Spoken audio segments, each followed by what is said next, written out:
Keçən dərsdə biz tarix və vaxt funksiyalarını nəzərdən keçirdik. Bugünkü dərsdə həmin mövzunu davam edəcəyik. Amma əvvəlcədən kopyalama və yapışdırma əməliyyatını öyrənəcəyik. Bu əməliyyatı biz Word proqramını keçəndə də yerinə yetirmişdik. Amma Excel proqramında copy-paste əməliyyatı daha da genişdir və müəyyən fərqlər var. Gəl indi onu nəzərdən keçirdək. Bizdə belə bir cədvəl var. Qaraldırıq. Lazım olan məlumatı deyək ki, bu hissəni və onu 3 üsulla mübadilə buferinə göndərə bilərik, yəni kopya eləyə bilərik. Birinci, bu düyməni basırıq, görürsünüz, kopировать. Yaxud klaviaturadan Ctrl-C, yəni Ctrl-S düyməsini basırıq. Yaxud sağ düyməni basıb, kontekst menüdən kopировать, yəni kopyala əmrini seçirik. Seçdik. Yenə də 3 üsulla onu lazım olan yerə yapışdıra bilərik. Yəni qəbul edə bilərik. Stavit düyməsini basırıq, yaxud Ctrl-V düyməsini basırıq, yaxud da yenə də kontekst menü eləyib buradan stavit əmrini seçirik. Gəlir Ctrl-V düyməsini seçək. Belə. Word-də bu əməliyyatı da bu üsullarla yerinə yetirmək olar. Gəlir əməliyyatı dala qaytarırım. Və fikir verirsiniz. Burada əgər müəyyən bir hissəni qaraldırırsınız, sonra kopyalayırsınız, həmin diapazon qıraqlarında belə qırıq xəttlər əmələ gəlir. Bu o deməkdir ki, siz bu məlumatı mübadilə buferinə göndərirsiniz. Əməliyyatı ləğv etmək üçün, yəni bu qırıq xəttləri yığışdırmaq üçün klaviaturadan Escape düyməsini basırsınız. Sol tərəfdə yuxarıda yerləşir həmin düymə və qırıq xəttlər yox olur. İndi gəl baxaq, yaddaşdan həmin məlumatı necə gətirmək olar. Qaraldırıq, göndəririk yaddaşa. Və burada Vstavit əmrini seçirik. Amma burada 3 bucaq var. Bu düyməni basırıq və görün iki variant var. Birinci bu variantı artıq yerinə yetirdik. Yəni Ctrl-V ilə gətirdik yaddaşı. Yaddaşdan yapışdırdıq sənədin içinə. Və belə variantlar var. Yalnız düsturlar görsənir. Burada düsturlar və formatlar. Birinci formatı yadında saxla. Yəni burada format necədir? Həmin format da burada əmələ gəlir. Yazır bez ramak, yəni ramkasız. Burada görürsünüz, biz belə çərçivə götürmüşük. Yəni ramkaya götürmüşük. Burada görürsünüz, ramkasız, yəni çərçivəsiz yaddaşdan qəbul edilir. Sonra belə bir variant var. Rəqəmlərin nəticələri və formatları və belə bir variant var. Və burada görürsünüz 4 format əməliyyatı var, yalnız formatlar yaddaşdan qəbul olunur, görün nəticələr yoxdur. Sonra belə bir əmr var, yəni yalnız linklər qəbul olunur. Bizdə bu istifadə olunmayacaq və bu 2 dənə variant var. Risunuk və связанный risunuk, şəkil və bu cədvəllə bağlı olan şəkil. Bütün bu əməliyyatlar bu əmrdə də var. İndi birazdan ona baxacağıq. Amma bu 2 əmr bu cədvəldə yoxdur. Ona görə gəl bu 2 əmrə baxaq. Birinci eləyirik risunuk. Belə. Həmin bu cədvəl şəkil formatında yerləşdirir. Görürsünüz, bunu çəkə bilərəm sağa, sola. Şəkil kimi. Və ikinci variant var. Gəl onu da yerləşdireyim. Burada görürsünüz, связанный risunuk. Yəni bu şəkil artıq bu cədvəldən asılı deyil, amma bu şəkil bu cədvəldən asılıdır. Xarici görünüşləri eynidir, görürsünüz. Yəni fərqli yoxdur. Amma indi gəlir burada bir dənə dəyişiklik. Deyək ki, burada televizor yox. Bunu yazaq, deyək ki TV. Belə eləyək. TV. İndi fikir verirsiniz bu iki xanaya. Enter düyməsini basıram klaviaturadan və fikir verirsiniz. Burada dəyişiklik yoxdur. Burada isə dəyişiklik var. Çünki yenə dediyim kimi bu şəkil bu cədvəllə bağlıdır. Gəl qiymət də dəyişək, yaxud say dəyişək. Deyəm eləyək burada 5. 3 yox 5. İndi fikir verirsiniz bu iki xanaya. Enter düyməsini basıram. Görürsünüz burada dəyişmir, burada dəyişir. Bu az deyil. Nəinki bu xana dəyişir, həm də ki gəlir xanası da dəyişir. Yəni 1200-dən çıxırsan 1000, olur 200, vurursan 5 olur 1000. Və buradakı kimi. Yəni burada nə dəyişiklik eləsəz, həmin dəyişikliklər burada da görsənir. Amma burada dəyişikliklər görsənməyəcək. Yəni təkrar edirəm, bu adi şəkildir. Bu şəkil isə bu cədvəllə bağlıdır. Gəl dəyişiklikləri dala qaytaraq və bu iki şəkili yox edək. Yenə də bu məlumatı göndərir yaddaşa və bu əmrdən istifadə edilir. Spetsstavka, yəni xüsusi yapışdırma. Belə bir pəncərə açılır. Bu pəncərədə dediyim kimi buradakı olan bütün əmrlər yerləşir. Amma bu pəncərənin olan əmrlərin mənfi cəhəti odur ki, burada siz heç nə görmürsünüz. Görürsünüz, necə yerləşəcək görmürsünüz. Burada fikir verirsiniz. Burada seçəndə görürsünüz, sizə göstərir sistem ki, yerləşmə necə olacaq. Amma burada seçəndə heç nə göstərmir. Yalnız gərək seçəsiz. Ondan sonra burada yerləşdirəsiz. Ondan sonra görəcəksiniz ki, formatı necədir. Gəl indi buradan bu əmri seçək. Bu Ctrl-V kimi işləyir. Görürsünüz, yerləşdi. Qaytarıram qala. Buradan sağ düyməni də basmaq olar və buradan spetsstavkanı seçmək olar. Xüsusi yapışdırmanı və belə də eləmək olar. Və yerləşdirirəm bu əmri, formulu, yəni disturlar. Görürsünüz, belə yerləşir. Artıq format yoxdur. Bu xəttlər, qıraqda, ramkalar, çərçivələr yoxdur. Və burada bu əmri də seçirəm. Fikir verirsiniz. Burada getdi formulu, yəni disturlar. Burada yazıram znaçeniya, nəticələr. Fikir verirsiniz. Yəni şəkillər kimi burada görürsünüz, xarici görünüşləri eynidir. Heç bir fərqi yoxdur. Amma burada kursoru yerləşdirsək, fikir verirsiniz, burada distur işləyir.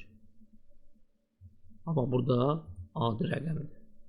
Görürsünüz, 600, 800. Amma burada disturlardır. Yəni burada nəsə dəyişsən, 4 yazsam bura, bu xana dəyişəcək. Enter'ə basan kimi görürsünüz, dəyişdi, oldu 800. Amma burada 4 yazsam, burada dəyişikliklər olmayacaq. Enter'ə basıram, görürsünüz, dəyişikliklər olmur.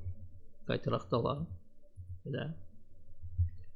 Yəni burada yerləşəndə disturlarla bir yerdə yerləşir. Burada disturlar olmur. Yalnız nəticələr olur. Yenə də bunu yığışdırırıq. Ləğv edirik. Göndərir yaddaşa. Ctrl-C əməliyyatı ilə.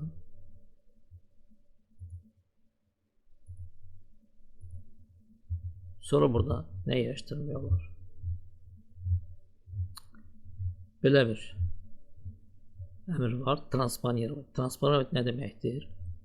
Sətirlərlə sütunların yerini dəyişir. Gəl göstərim sizə. Transponировать, okey, fikir verirsiniz. Televizor, smartfon, kompüter, planşet, görürsünüz, sütunda yerləşir. Burada isə sətirdə yerləşir. Eyni şey də qiymətlərə aiddir. Fikir verirsiniz. 1000, 1500, 1500. Bax, görürsünüz, belə yerləşirdi sütunda. İndi burada sətirdə yerləşir. Ləğv eləyək komandanı. Giriyorum. Və burada belə bir əmr də var. Пропускать пустые ячейки. Yəni boş xanaları burax. Gəl bunu belə eləyək. Seçməni boş xanaları da götürək. Deyək ki, bu boş xanaları. Bu 3 boş xananı götürək. Belə eləyək. Fikir verir. Göndərirəm yaddaşa. İndi burada bu əmri seçirəm.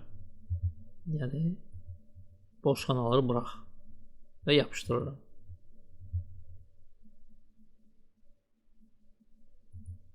Fikir verirsiniz, bu boş xanaları sistem burada yerləşdirmədi. Burada görürsünüz formatları da var, yəni xanalar var. Bu xanalar burada yoxdur. Ləğv eləyirəm əmri. Görək burada başqa nə var. Bir də bu əmr var, incə sizə göstərdim. Vstavit svязь, yəni əlaqəni cədvəli burada yerləşdir və əlaqə yarat.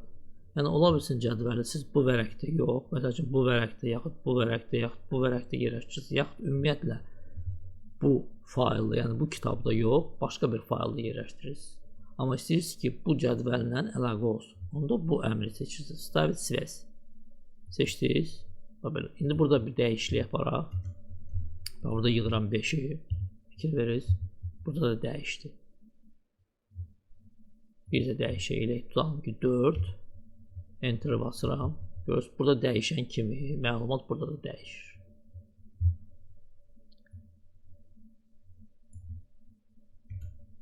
Kopyalama ya yapışdırma haqqında bu qədər. İndi keçək bu vərəqə və bu vərəqdə formulu tabında bu əmrə baxaq. Чист рабочий, yəni чистый рабочий dni, təmiz iş günləri funksiyası. Belə bir misal götürürük. Burada yazırıq. Bugünkü tarix. Bu günkü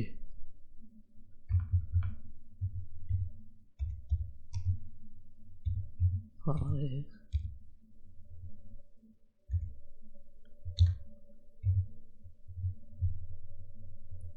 Bu iki tarixi burada keçən dərsdə eləmişdik. Funksiyanın adı сегодняdır. Yəni bugün seçdik. 19.03.2025.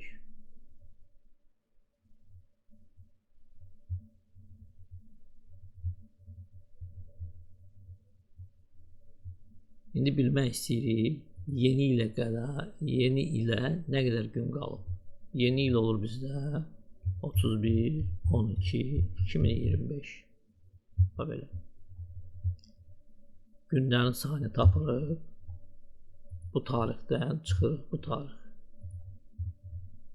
Yəni yeni ilə 288 gün qalıb. Amma bunun içində 6 və bazar günləri də var. Əgər biz istəyirik ki, yeni ilə qalan iş günlərini seçək, yəni 6 bazarı oradan çıxaq, yəni 6-cı şənbə və bazar günlərini oradan çıxaq, onda bu funksiyadan istifadə edirik. Belə Naçalni data xanasında, yəni birinci tarix xanasında bu tarixi yerləşdiririk. İkinci xanada bu tarixi yerləşdirir və burada görürsünüz 206 yazır. Yəni yeni ilə qalan iş günləri yalnız iş günləri 206 olur. Görürsünüz, ümumi 287 gündür. İş günləri isə 206, yəni 81 gün 6 bazara düşür. İndi burada bilmək istəyirik ki, bayramlarla bir yerdə neçə iş günlərimiz olacaq. Yəni ola bilsin 10, 15, 20 bayram günləri olsun. Əgər bunu belə eləsək, yəni burada yerləşəcək birinci tarixi, burada ikinci tarixi və burada bayramların sayını yazır. Fikir verirsiniz 206 yazır. Tam 20 bayramımız var, bayram günü. Görürsünüz, nəticə dəyişmir. Yəni bunu belə yazmaq olmaz. Burada mütləq bayramları göstərməlisiniz. Tutalım ki, bizdə indi burada 2 bayram var. Hələlik bu ikisini seçək. Martın 21-i, Martın 28-i. Düz 28 bayram deyil, amma tutalım ki, 2 gün bizdə bayramdır. Seçirik belə diapazonu və fikir verirsiniz 204 yazır. Yəni əgər ayın 19'undan, martın 19'undan dekabrın 31'ine qədər bizdə 2 bayram varsa, onda iş günlərinin sayı olacaq 204. Yəni bayramları çıxırıq və şənbə bazarı çıxırıq. İndi bax, bu iki tarixi də əlavə edək burada. Martın 29'u və martın 30'u, bu da bayramdır bizdə. Görək nəsə dəyişəcək yoxsa yox. Seçirik funksiyanı. Birinci günü daxil edirik, ikinci günü daxil edirik və burada bayramları daxil edirik. Tutalım ki, bizdə indi 2 gün yox, 4 gündür bayram. Belə və fikir verir, nəticə dəyişmir. 204 qalır. Amma burada biz 2 bayram göstərmişdik, burada isə 4 bayram göstəririk, görürsünüz. Nə üçün? Bayramların sayı azalmır və burada 202 yazılır. Çünki tarixə baxsaq, fikir verir, ayın 21-28'i 5-ci günə düşür. Amma ayın 29'u 30'u şənbə bazar günlərdir. Əgər bayramlar şənbə bazar gününə düşürsə, sistem onları nəzərə almır. Bayram kimi nəzərə almır. Ona görə də burada nəticə dəyişmir. Bugünə bu qədər. Təşəkkürlər.